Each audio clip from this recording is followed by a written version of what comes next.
Olá, sou Jorge Avancini, especialista em marketing esportivo, palestrante e consultor empresarial. No meu 20º programa da segunda temporada do canal do Avancini no YouTube, eu trouxe para conversar aqui uma fera na área de ativação, de patrocínios, de relacionamento com projetos de sócio-torcedor e principalmente eventos em dias de jogos. Rodrigo Gemal. Rodrigo Gemal, ele tem 15 anos como empreendedor de projetos de marketing. Ele criou há 13 anos atrás, a Elos Sport Marketing, que é a agência que faz vários projetos de ativação no Brasil inteiro. Ele lançou também a Elos Fan, que ele vai falar um pouquinho para nós o que seria isso.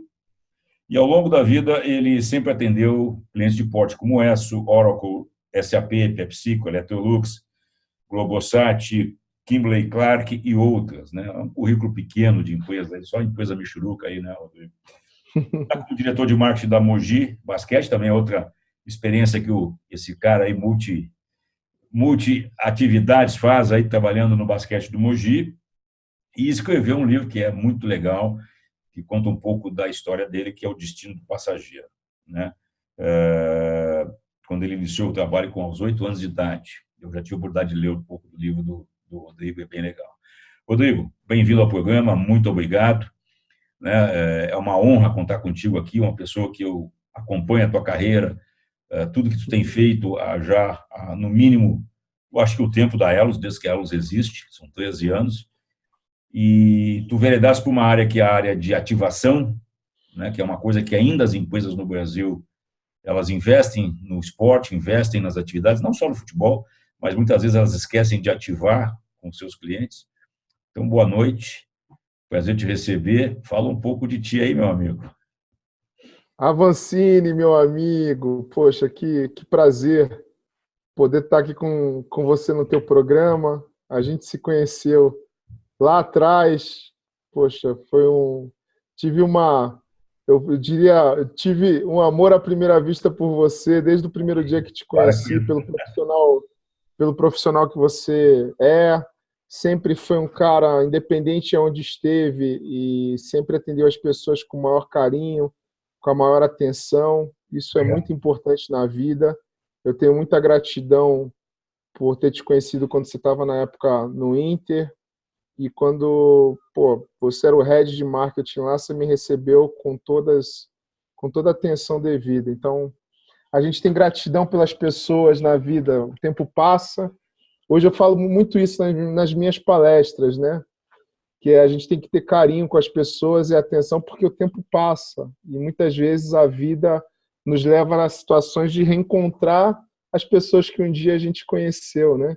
Com certeza. Então, eu tenho 40 anos de mercado, eu digo que o mundo é uma roda gigante. Um dia tu está em cima, outro dia tu está embaixo, mas tu volta para cima, né? É a roda. É verdade. Por isso que para mim é uma alegria estar aqui contigo. Realmente estou aqui há 15 anos fazendo projetos para o mercado corporativo, fazendo experiências. No meu livro eu escrevo um pouco essa tomada de decisão que eu tive de entrar nesse mercado, né, que é um mercado completamente inovador e muitas vezes muito fechado, né? Uhum. É um mercado parece ser muito aberto, mas não é, um mercado muito fechado, né? E a gente, como eu comecei a trabalhar aos 8 anos de idade, vendendo doces com a minha mãe nas barcas no Rio de Janeiro, né? Essa história é legal, se tu puder falar lá um pouquinho aí, porque não... As pessoas Eu conto ela um pouco não sabem já o caminho que você percorreu, né? eu conto ela um pouquinho no meu livro.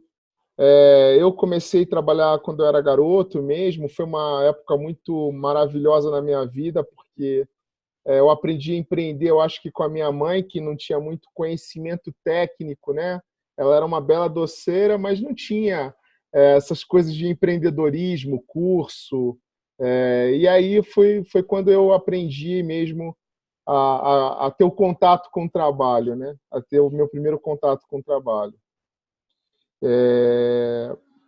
Os anos se passaram, eu conto no livro também uma parte muito interessante. Eu fui para o mercado corporativo, eu trabalhei no mercado corporativo, trabalhei na Esso, que foi uma academia fantástica para mim, né, como empresa.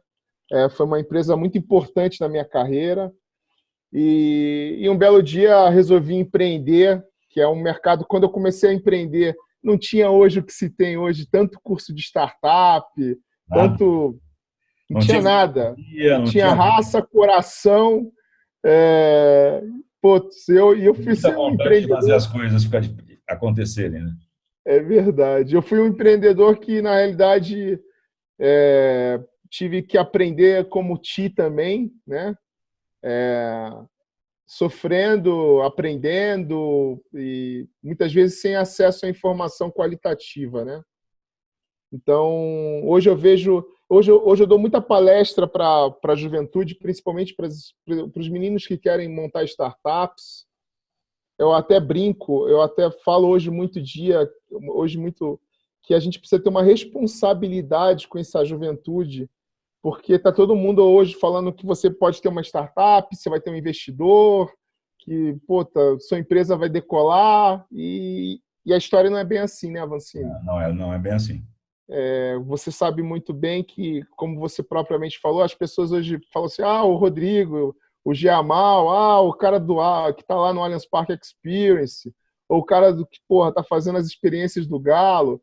O cara acha que a gente assim, virou a página, tá ali. Não, a gente ralou muito, a gente aprendeu muito, errou muito, né? Para a gente hoje ter um pouco de experiência. Então, hoje eu falo para a garotada aí de startup, que eu falo assim, essa vida de startup não é para todo mundo, né? Tem gente que não aguenta isso. Tem gente que... É uma vida que você vai tomar 600 não para tomar 2 sims, né?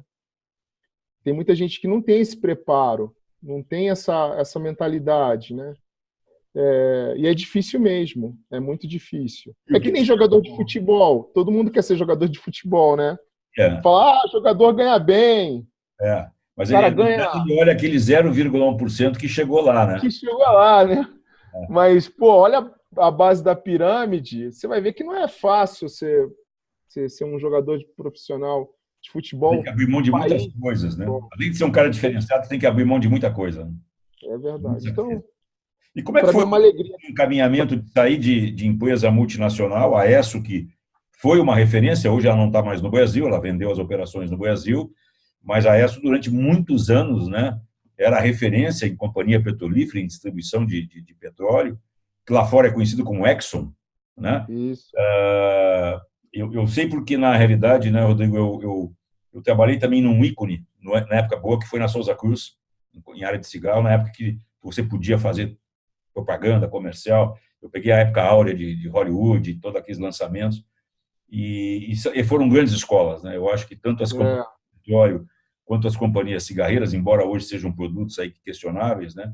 Foram grandes escolas, e eu também, com você, eu considero, para mim, a Souza Cruz a minha grande escola. Como é que foi isso? A ESSO, para mim, foi uma academia. E ficava ficava no Rio, ali perto do Santos Dumont, a sede, né? Isso mesmo, na Presidente Wilson. Presidente Wilson, é isso aí. A sua coisa era na Candelária, ainda é, eu acho. Mas como é que foi esse teu caminho para lá e tu acabou te envolvendo com futebol? Eu me lembro que a primeira vez que nos encontramos foi no Beira-Rio, que estava fazendo um evento dos assinantes do PF. Foi o Premier, que na realidade era um dia de crack, né? Era algo semelhante. E quando tu foi conversar comigo, eu acabei te vendendo um monte de coisa que tu não queria comprar, né? Mandei o ônibus do clube buscar o pessoal no hotel, te vendi churrasco, acho que teve churrasco depois, né? Teve. Você abriu lá a sede, o centro de eventos, bem legal. E na realidade tu queria só o jogo. Eu digo, não, parei, vamos empurrar mais algumas coisas aí para fazer os caras realmente se sentirem, né? Teve queima de fogos, toca de hino, né? Coisa foi pomposa. Como é que é essa brincadeira aí? Como é que começou isso aí tudo, cara? Bom, vamos lá. Quando eu fui empreender, eu fui acionista de uma empresa de pesquisa de mercado chamada Expertise, que até hoje existe em Belo Horizonte, e comecei a tatear planejamento, bastante com empresa corporativa. E eu comecei a desenhar muito planejamento de vendas para trade marketing. E um belo dia, um amigo meu falava assim, pô, Jamal, você desenha muito bem planejamento, você faz muito bem planejamento. Você precisa agora dar um segundo passo, que é ativar o que você planeja. Certo. Aí cara, tem tanta agência, tem tanta gente nesse mercado enfim, de promoção, né? Eu falei, cara, pensa num negócio diferente, né? Bom, essa foi uma época muito dura na minha carreira, porque eu estava procurando achar um nicho para atuar, não tinha nada, eu já não tinha uma ideia, vou fazer isso, não tinha. Eu até conto no livro também uma passagem que eu fui conversar com os meus amigos para pegar insights para redesenhar a empresa, e eu vivi uma experiência que um amigo meu falou: Puta, Jamal, eu não tenho muito que te orientar, vai para casa, abre a janela, pensa numa coisa que você gosta muito e vai fazer. Cara, quando você está. Dizia um amigo meu argentino, muito interessante, que ele fala assim: sem grana, nem tua avó te convida para o cafezinho da tarde, entendeu? E é pura realidade, porque a Verdade. gente passei muito por isso, né? Que os caras, você sem grana, principalmente num mercado como a gente está aqui em São Paulo, né? O cara te tutula de derrotado, enfim, você sabe muito bem como é que é a vida nesse sentido, né? E aí eu cheguei em casa, abri a janela assim, falei, já que meu amigo mandou eu abri a janela, falei, futebol. Porra, mas como é que eu vou fazer alguma coisa no futebol se eu não conheço nenhum gandula, né? E continuava fazendo planejamento e eu começava a perguntar para os meus clientes, falava, pô, você vai fazer planejamento de incentivo de vendas para o trade? Jamal, eu preciso, sim. Você tem alguma ideia inovadora? E aí eu comecei a pensar no futebol. E aí foi quando surgiu a ideia do Soccer Experience, que esse produto realmente foi um divisor de águas na minha vida, porque eu fiz mais de... Aquele produto que eu comprei com você, eu fiz mais de 60 edições ao longo desses 13 anos, né? Pô, que loucura. E aí eu comecei a desenhar, porra, o que vendedor gosta? O sonho do vendedor era ser jogador profissional de futebol, né? Então vamos criar uma experiência, essa palavra não existia na época, né? Que era o conceito do cara, porra, concentrar no hotel, ter preleção à noite. Eu contratava uns artistas que faziam como repórteres de televisão, então entrevistava o vendedor lá, pô, e aí, o que o professor pediu? Aí você viu o vendedor assim, não, o professor pediu para jogar, porra, com meu amigo na frente. Cara, é um barato, sabe? Muito legal, porque eu consegui misturar esse tema futebol com o mercado corporativo, que é uma coisa que todo mundo brinca no futebol. O papo da segunda-feira no escritório O papo do cafezinho no escritório, né? teu time perdeu, teu time ganhou, pô, tem um jogador lá que mala, tal. E eu consegui pegar o tema futebol e transformar ele numa ferramenta para a empresa usar o futebol para fazer venda. E aí eu comecei a mostrar para os caras, como eu tinha uma perna boa de planejamento, isso me ajudou muito, eu mostrava para o cliente que é o seguinte, vamos fazer uma mecânica, vamos ver quem é teu target do projeto, quem são os vendedores, desenhava todo o pré-evento e aí falava para o cara, olha, eu acho que se a gente crescer aqui 3, 4% na base de volume de venda, porra, o evento está mais do que pago. Você pega uma empresa como essas empresas de bens de consumo, você tem um incremento de venda de 3, 5% a mais, é um valor muito grande. Fora O a evento... motivação, né, Rodrigo? Sem contar toda a motivação que você traz para a equipe, né? Sim. Não, teve empresa que começou com a gente, fez 4, 5 copas, porque chegava na hora de fazer incentivo de venda no outro ano, o cara falava assim, eu não quero outra coisa, eu quero jogar em outro estádio, quero reeditar o Soccer Experience que foi do ano passado. E aí eu comecei, foi assim que começou a minha história no futebol, acredita? Não foi planejado, não foi desenhado, queria trabalhar com esporte, marketing esportivo, nada disso. Começou de uma coisa simples e aí eu, tive sorte no meio do caminho, porque a gente precisa ter sorte também. Eu fui atender anunciantes bacanas e os anunciantes começaram a dizer, Rodrigo, você fez muito bem esse evento, dá para fazer outro evento, de levar um público para assistir jogo de futebol? E aí eu comecei a fazer hospitalidade, né? Comecei a levar pessoas do mercado corporativo para assistir jogos. E aí tu chegou no Allianz. E aí, essa história toda, eu fui criando experiência. Quer dizer, obviamente que tem várias empresas hoje em dia que fazem esse tipo de ativação, mas eu sempre busquei sair da caixa. Tipo, vou fazer alguma coisa que o cliente não espera para dar certo, né? E aí a gente começou a inovar, ter ideia muito diferente que o cara falava, pô, isso aqui é muito legal para a gente fazer, vai me gerar venda, e eu acabei crescendo nesse mercado. Ele se titulou um mercado de marketing de experiência. Hoje, depois de 15, 14 anos, 13 anos aí no mercado, as pessoas me procuram hoje como sendo um especialista desse segmento de experience. Acabei tendo a oportunidade, há 2 anos atrás, de começar uma plataforma no Allianz Parque Experience, que foi está sendo ainda, porque ainda a gente está lá, é uma outra empresa que eu tenho outros 2 sócios, e é uma experiência muito rica, porque você lida com a paixão todo dia do torcedor que quer conhecer a arena, e você tem que reinventar também conteúdos para você receber essa pessoa e ela se emocionar. Legal. A grande palavra que eu falo hoje, Avancini, é o seguinte: eu até hoje fiz uma reunião de manhã com um grande cliente e a pessoa de marketing me perguntou: Jamal, qual é a palavra que você intitula que é a palavra do momento? E eu falo que a palavra chama-se transformação, né? A palavra, por que é transformação? Porque hoje nossa vida mudou muito, a tecnologia invadiu nossa família, nosso filho, invadiu a gente vive olhando esse WhatsApp, a gente esquece das coisas retrôs, dos high touches, né, do encontro com o amigo, para aquela conversa, aquela resenha gostosa sem celular, de você poder tomar um drink e se relacionar.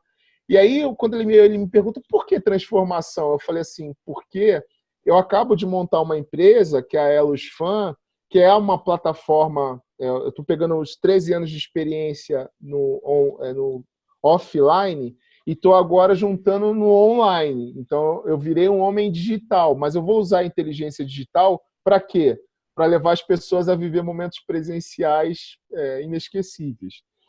E hoje, o que é inesquecível? Tudo que te transforma. Te transforma para melhor, te transforma para ser um melhor pai, para ser um melhor amigo, te transforma para você viver. Por exemplo, por que a corrida de rua cresce tanto? Eu falei para ele. A corrida de rua cresce tanto, primeiro pelo acesso fácil. Você precisa de um tênis, a rua, e você precisa da tua autoestima de correr. Legal. Mas a grande palavra da corrida é a transformação. Por que a transformação? Porque a pessoa, num curto intervalo de tempo, muda o corpo, ela emagrece, ela tem mais qualidade de vida, ela começa a correr socialmente, começa a ter outros amigos da corrida. Sabe, Rodrigo, tu está colocando uma coisa muito interessante, porque eu não sou rato de academia nem fanático por corrida, né?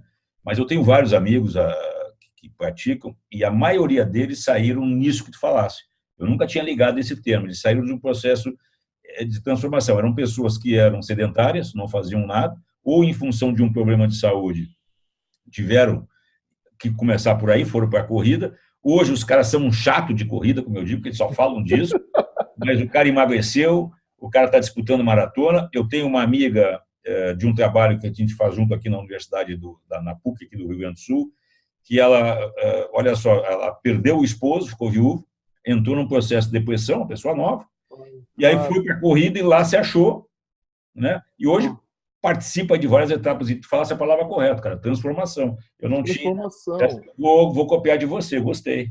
Não, é legal porque o que a gente está fazendo agora, nossa nova empreitada aí, que é a Elushan, foi muito legal, que foi uma reunião para uma empresa que tem uma visibilidade muito grande, tem muito acesso à informação, e ele também falou a mesma frase que você está falando aqui. Ele falou: pô, Rodrigo, eu não tinha pensado nisso, dessa coisa das pessoas se transformarem. Então, eu falei para eles: olha, você pode reparar que tudo na tua vida você recorda de coisas que te tocaram, te transformaram. Por exemplo, eu fiz uma viagem recentemente ao Rio de Janeiro, e no Maracanã, quando eu era garoto, que eu ia assistir jogo, e você sabe meu time, meu irmão comprava um cachorro-quente famoso chamado Genial. E muito cara, na praia junto com o Mate Leão, cara. No copinho, o Mate Leão. Era o Copinho e o Genial. E, aliás, é um cachorro-quente fantástico. Até hoje não tem igual, né? Não, não tem igual. Isso Comer a mesmo. salsicha, né? Era isso aí. Olha, eu era garoto, quando você ia nas festinhas do bairro lá na Tijuca, quando você chegava na festinha e o cara colocava a barraca do Genial, porra, era Playboy. Puta festa, barraca do Essa Genial. bombou. A gente, garoto, comia uns 50 hot dog daquele. Mas eu tô te contando isso porque eu fui fazer uma reunião no Rio e eu encontrei Genial. Porra, eu olhei pra mulher, quase dei um beijo na menina lá da loja, que eu falei, meu, isso aqui me remete, eu voltei ao passado, aos meus, sei lá, 30 anos, que eu lembrava do meu irmão me levando no Maracanã, e ele comprando uma grapete com Genial, e meu Gapete. irmão falava, pô, isso aqui é demais. Então, me transformou, de alguma forma me tocou, de alguma forma me fez me sentir melhor por relembrar uma coisa gostosa na minha vida. Então, esse ambiente de transformação é que as pessoas estão buscando hoje. Tem um dado interessante, só para ilustrar. Quando eu desenhei, o desenho da Elusfan hoje, ela é muito baseada num trabalho que a gente fez também de entender a tristeza, que é uma coisa que, se eu estou vendendo a felicidade, eu tenho que entender o oposto. E as pessoas hoje estão vivendo muito essa questão da depressão, a garotada está vivendo essa falta de propósito. A educação da nossa época, a minha e a sua, nossos pais criaram a gente para trabalhar, né? Para você ralar. Então você também teve que ralar muito É a cedo. insegurança, né, que cria o pessoal todo trancado em casa, né, Rodrigo? Enquanto na nossa época a gente batia a perna na rua, jogava bola, dava Pô, meta. hoje eu não deixo a minha filha descer no elevador, né? Eu, porra, 8 horas da noite estava jogando bola dentro de leite na rua. Então, assim, mudou muito, né? Então, Exatamente. é, então acho que isso, quando a gente fala desse equilíbrio, e aí eu escutei também que a gente tem uma startup que tem uma grande chance de ter sucesso em investimento, porque a gente vai voltar a levar as pessoas a viver o que importa na vida, que é o high touch, que é apertar a mão, que é abraçar o filho, que é levar no estádio, que é, enfim, misturar emoções e, obviamente, no fundo, fazer daquele momento ser transformador. Esse é o apelo, essa é a palavra hoje que a gente está trabalhando bastante para levar para o mercado. Eu queria pegar a tua experiência, e tu também é um cara que sempre te aproximasse muito dos planos de sócio, eu sei que tu estudasse os planos de sócios dos clubes brasileiros, e eu, durante o período que eu tive aí à frente de dois grandes times nos planos de sócio, o que mais eu apanhava era gourmetização, que o futebol gourmetizou, né? E aí o culpado era o marketing, e também, ao mesmo tempo que, às vezes, em jogos importantíssimos, você via grandes buracos dentro do estádio. Eu já falei várias vezes sobre isso, né, que não é que houve gourmetização, que houve foi para tu fazer futebol no Brasil hoje está caro, para fazer futebol competitivo, né, mas as pessoas preferem por aqui, ainda acham que os clubes têm a obrigação de atender todo mundo, de fazer trabalho social. Qual é a tua visão, né, do que está acontecendo?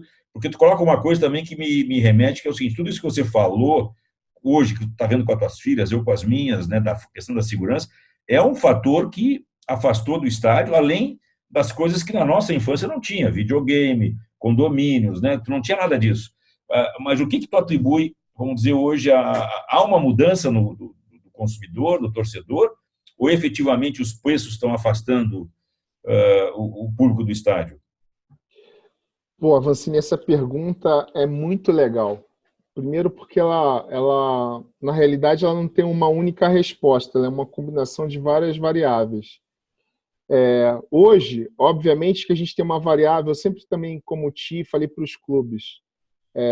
O clube hoje, ele ainda tem uma cultura de investir milhões em jogadores e hoje o marketing ainda é custo, você não tem uma grana para fazer. Está mudando, Não tem a gente sabe que continuidade está nos mudando. projetos, né? Faz um e não continua. Mas está mudando. Mas eu acho que o clube deveria ter um equilíbrio nessa questão do investimento. Pelo seguinte, vamos brincar aqui, eu e você. O clube tem um consumidor há 40 anos que não sai da loja dele por nada. Isso é um diferencial já fenomenal em qualquer outro segmento, mercado. O cara pode mudar de carro, muda de mulher, muda de casa, mas ele não muda de clube. Ele passa 40 anos consumindo o clube. O clube, por si só, não tem a mínima, vamos dizer, visão ainda de olhar esse cara como consumidor. E aí a gente está falando o seguinte, o que o consumidor quer? Ele quer serviço. Então, eu vou te falar aqui o meu pensamento.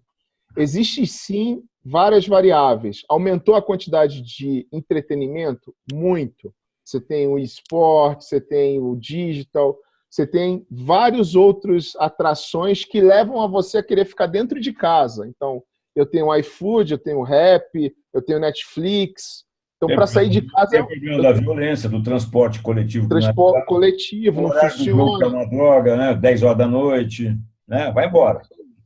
Então, a partir do momento que... Aí eu brinco sempre, eu falo assim, por que o americano, o evento nos Estados Unidos, sempre tem público? Aí você começa a reparar, os caras têm serviço. Então, o banheiro é limpo, você vai no estádio ou numa arena, ou vai assistir um UFC, o banheiro não tem uma gota no chão, a cerveja é mega gelada, a loja o cara te recebe com um sorriso para comprar uma camisa de $10. Enfim. O cachorro quente tá legal, é novo, né? O pão é novo. O pão é novo, você para o carro perto ou no lugar, você tem estacionamento. Então, assim, a gente tem que ter a cultura hoje em dia do serviço. Não dá mais para uma arena moderna como a gente tem hoje em dia.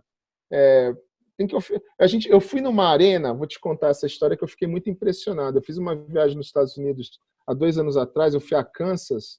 Pô, eu fui numa arena de 30 mil pessoas que o cara, você podia servir para o camarote, você podia escolher 5 cardápios 2 horas antes para o cara colocar no teu camarote. Então você podia escolher, você quer comida asiática, mediterrânea, você quer comida americana, você podia escolher. Hoje a gente não tem essa capacidade, nenhuma arena tem. Né? O cara, é o que você falou, o cara já faz o hot dog, embala lá e tá lá. É a operação que tem porque dá. Então, assim, o maior desafio hoje do espetáculo, e aí eu estou falando do espetáculo futebol, porque para mim os jogadores são atores, os torcedores são plateia e a arena é o nosso teatro, né? A gente começar a olhar esse negócio como ele deve ser olhado no aspecto de serviço, no aspecto de segurança, que é uma coisa que, se a gente não olhar, ele tende sim a diminuir cada vez mais esse público, né? Além do que, né, Rodrigo, não vamos falar nem do conteúdo apresentado, que com essa fuga dos jogadores muito jovens para a Europa, os clubes têm apresentado, na sua maioria, jogos muito medíocres, né? O conteúdo é ruim. Eu não vou gastar correr risco, sair na rua, violência, ser assaltado, não ter onde estacionar, tem um flanelinha, vou comer um cachorro quente que não está legal, né? Um refrigerante quente, e ainda vou ver um conteúdo ruim, eu vou ficar em casa, né? Vamos fazer uma brincadeira aqui, eu e você, que a gente entende de um pouco desse riscado. Eu falei outro dia disso. Camarote. Não é todo mundo que tem acesso a camarote, porque camarote hoje em dia nas arenas são camarotes corporativos. Quem faz o convidado assistir o jogo é o dono do camarote, então ele convida o seu cliente. Às vezes você tem vários caras hoje de alta renda, que é outra coisa que o clube, acho que a gente tem que evoluir no futebol brasileiro. O clube não sabe trabalhar o público de alta renda, não sabe desenhar produto para esse cara, e é um cara que vai trazer margem para o clube, né? Vai trazer... A gente sempre tem aquele olhar varejo. Eu tenho 10 milhões, 8 milhões, 30 milhões. Mas o cara fala assim, desses 30 milhões, quantos são de alta renda? Puta, é 1%? 1% de 30 milhões, tem bastante gente de alta renda. Que é uma coisa assim, serviço, é margem. Então eu digo sempre assim, eu falo assim, a cultura do futebol, a gente começa a olhar, tem que balizar serviço, você tem que balizar, olhar o público de alta renda, sim. E, obviamente, que você tem que... O espetáculo em si, quando o cara fala assim, porra, quem tem a oportunidade de assistir um teatro do futebol fora e assiste um teatro do futebol no Brasil, obviamente que a gente tem ainda muita oportunidade para crescer. Por isso que a gente fala, o público quer quer um serviço melhor, deseja, se tiver comodidade, ele compra a um preço justo. Então, assim, tem muita coisa ainda a fazer, Avancini. Meu amigo, estamos chegando ao final. Passou rápido, né? Não doeu muito. Caramba. Cara, eu costumo, geralmente, no final dos programas, perguntar para meus entrevistados, assim, a tua palavra final, né? A mensagem que tu deixaria para quem está nos assistindo. Primeiro, a turma jovem, que quer vir para o marketing esportivo e acha que é fácil, né? E também aos empresários, enfim, aos investidores, aos torcedores, o que o Rodrigo, com toda essa experiência, passando por diferentes situações, né? Qual é que seria a tua mensagem aí para quem está nos assistindo? Olha, eu falo, o esporte, vamos dizer que o esporte move o mundo, né? O esporte é uma adrenalina necessária para o mundo, para o ser humano, porque ele dá paixão, ele faz conexões, ele leva a ter relações emocionais com os nossos parentes, então a gente tem belas histórias com filhos, com avós, com pais. O que eu falo o esporte no Brasil ainda precisa de muita gente como a nossa, quando eu falo assim, esse pool de pessoas que tem essa cabeça como nós temos, a gente precisa ter voz. Muitas vezes a gente hoje não tem voz porque o acesso é difícil, para a gente já é difícil, imagina para o jovem, né? Então o mercado ele precisa realmente ter a humildade de abrir essa oportunidade de interagir com pessoas mais experientes para que a gente consiga readequar algumas ações que vão trazer benefícios para o nosso esporte, principalmente para o futebol e para outros esportes também. A juventude, eu sempre falo, para os jovens, obviamente que trabalhar no esporte é uma paixão, um desejo, é um sonho para muitos. Não é fácil, mas tem que ter muito essa consciência, saber, primeiro, a sua perna boa. Pô, a minha perna boa é ser empreendedor, eu vou aguentar tomar 600 não, vou aguentar não ter grana no mês, vou aguentar ter dívida para pagar, porque muitas vezes eu tenho dívida que vou ter que pagar. Essa é a minha pegada? Puta, não sei se é. Então vai para o mercado tradicional ou corporativo, vai buscar uma vaga. Então, essa é a grande questão que eu falo na juventude. Você tem que olhar primeiro a sua perna boa e não entrar nessa moda de startup, todo mundo vai ter um investidor, porque não é bem assim. Então, olhar a perna boa é um grande benefício. E para terminar, eu sempre brinco com uma frase que eu digo assim: se as coisas vão mal, chame o Jamal. Se vão bem, chame também. Meu amigo, muito obrigado. Valeu. Muito obrigado pela tua aula. Pena que o tempo aqui é pequeno, mas eu acho que foi ótimo. Passou. Quando passa rápido é que foi bom. E te agradecer aí a tua disponibilidade de tempo, de estar comigo aqui, né? Te parabenizar mais uma vez, porque eu mesmo longe hoje, eu tenho te acompanhado e fico feliz a cada produto que você lança, a cada novidade. E o canal do Avancini está à disposição, né? A hora que você quiser. Para mim, a palavra que eu tenho para você é gratidão. E vou te dizer uma coisa a mais que a gente sempre precisa falar na vida. Muito obrigado por ter me recebido com a maior atenção quando você tinha todos os brasões. As pessoas que têm brasões hoje em dia precisam entender que os brasões muitas vezes se vão e a vida muda. E você sempre foi esse cara que você é, sempre, com brasão ou sem brasão. Sempre foi o Avancini que sempre teve uma cabeça aberta, de escutar, de trocar experiência. Então, para mim, é um orgulho de bater esse papo contigo. Sempre vai ser, a minha porta da minha casa sempre vai estar aberta a ti. Sou descendente de libanês, você sabe disso, então aqui é sempre um lar para você também. Está me devendo o quibe e o tabule, hein? E um quibe e um tabule. Obrigado, Avancini. Um beijão no teu coração, parabéns pela família e obrigado pela oportunidade. Eu também tenho que te agradecer porque aprendi muito contigo, né? E você trouxe a possibilidade de eu botar em prática algumas ideias naquele primeiro evento lá do Beira-Rio, acho que em 2008, 2009, e aquilo acabou virando um produto que depois o clube desativou, mas enfim. Cara, obrigado. Pessoal, se gostou, curta as redes do Avancini, clique no sininho, compartilhe com seus amigos. Valeu e até a próxima.